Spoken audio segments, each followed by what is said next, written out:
Hi, folks! You wanna know what's going on? Let me tell you the story of Rayman! What's up everyone, Mike here with another visit to the Videogame Shoebox.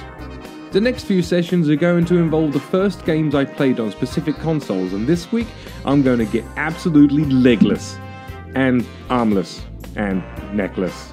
That's it! Rayman!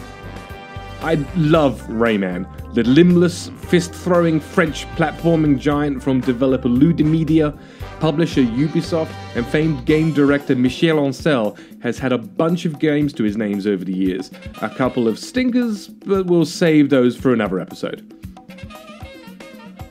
There's not an awful lot to say about the game itself other than the fact that it has rock-solid platforming, artwork, character designs that are super inspired, catchy music, and oh yeah, Rayman has no limbs.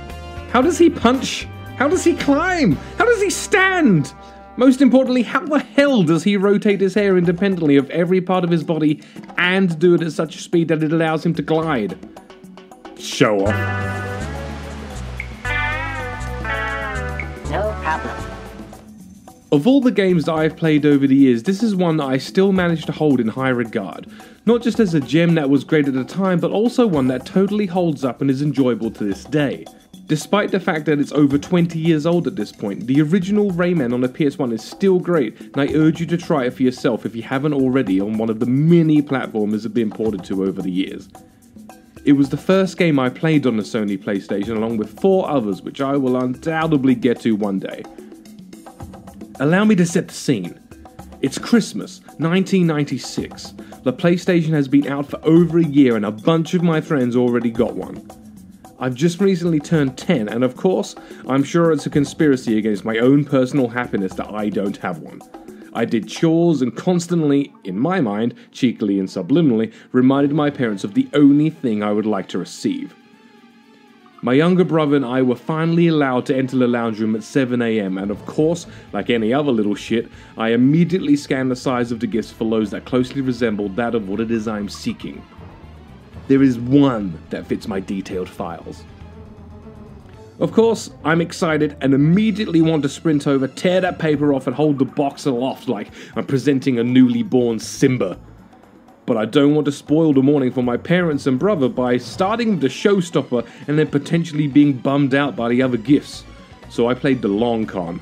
My plan was to open every other gift and get gradually more excited until the crescendo when I open the mystery box and proceed to go absolutely berserk. Until it happened. I opened a smaller gift, totally innocuous in its shape and size, such was my folly. It was a collection of 5 games wrapped together as one, for the Sony PlayStation. I didn't falter though, I kept the game going. That's weird, I said aloud, on purpose, with my brow furrowed just a little bit to make it look like I was confused. I just got some PlayStation games. I don't have a PlayStation. I was a little shit, but I was at least a courteous little shit. Oh no! I heard my dad yell from the hall as he returned from the bathroom. I clearly wasn't supposed to open that gift yet. It had just got mixed in or they just forgot to hide it. To his credit though, Dad didn't miss a beat. Father Christmas must have mixed it up with another Michael. I'll make sure he gets it back. That was mostly for the benefit of my brother, who was 6 at the time and still very much in Father Christmas age. I continued on. It was a minor speed bump, but was not enough to need to adjust the plan. Eventually, only one remains. I gently untaped the corners, unfolded the paper, and there it was. Oh wow! A PlayStation! Oh, my mother exclaimed. That's what you've been asking for, isn't it? Aren't you lucky?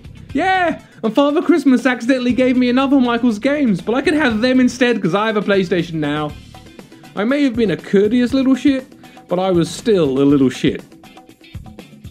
That's it for this edition of the Videogame Shoebox. Join me next time when I'll be dusting off some more games from yesteryear. Be sure to let me know in the comments or on Twitter any games you'd like to see on here. I've been Mike Nottridge, and I will see you next time. What's in your Videogame Shoebox?